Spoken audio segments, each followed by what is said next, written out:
Brought to you by Penguin.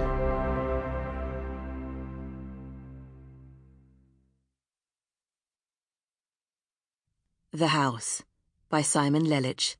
Read by Gemma Whelan and Adam Newington.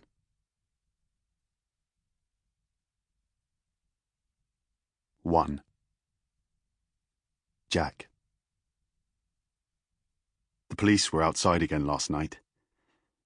I watched them in the alleyway from the spare bedroom window. They couldn't have seen me. I'm fairly sure they couldn't have seen me. And anyway, so what if they had? It's not like I was doing anything wrong. It's perfectly natural, isn't it? Like the way motorists slow down to get a view of an accident. Probably the police would have assumed it odd if I hadn't been watching.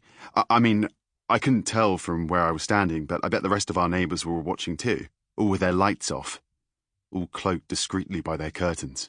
What I didn't like was the impression I had that everyone out there was also looking discreetly at me.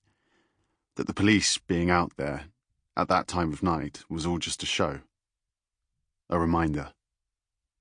God, this is hard.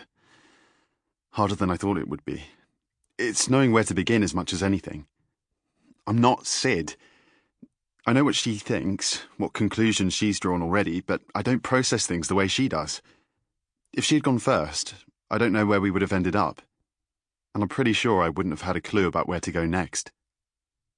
I guess for me, the only logical place to start is the day we first saw the house. This was back in April. It's September now. The 14th. At 3:17 in the morning, to be precise. Syd's in bed, but I couldn't sleep even if I wanted to. I doubt she's sleeping either, to be honest. I don't think she's slept properly in weeks. Me? I drop off easily enough. Every night I don't think I'm going to, but it's exhaustion, I suppose, the weight of worry.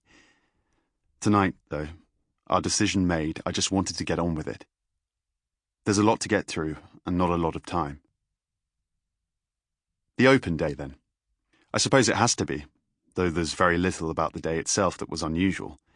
I recall how busy it was, how many people, when the time came, narrow-shouldered their way through the front door, because there was a queue, you see. Not a line, but one of those messy, I-was-here-first scrums you see at bus stops. We'd arrived 40 minutes early, and already there were half a dozen couples ahead of us. But that wasn't uncommon, not for a house viewing in London. The strange thing was that it wasn't just the house that was up for sale. Whoever bought it would also be buying everything the house contained. And once Syd and I had got inside, we saw that the entire place was stuffed with junk. Actual dragged home from the skip junk.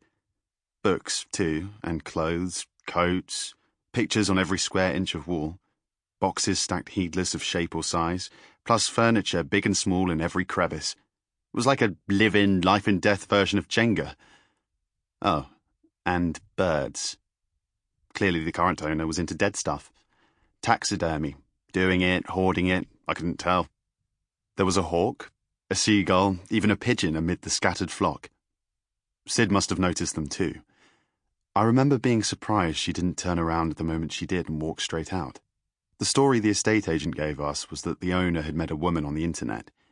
She lived in Australia, apparently, and he'd dropped everything to run off and be with her. Just like that. He'd been approaching retirement age anyway, but even so, he chucked in his job, abandoned his friends, and signed over his house, dead pets and all, to the estate agent to sell as one bumper package, which made a good sales pitch, I suppose, and accounted for the state of the place. But personally, right from the off, I just couldn't see it. I mean, what sort of person would do that? And, setting the storybook explanation aside for a moment, why? So, yes, that was odd. And for me, more than a bit off-putting. Maybe it wouldn't have bothered me so much if I'd fallen for the house itself. I mean, the layout wasn't a problem, and there was more than enough space. Lounge, kitchen, separate dining room, plus 1, 2, 3 bedrooms, not including the unconverted attic. The building, though. It was creepy. There's no other word to describe it. The garden was overgrown and the paintwork about as attractive as a skin complaint.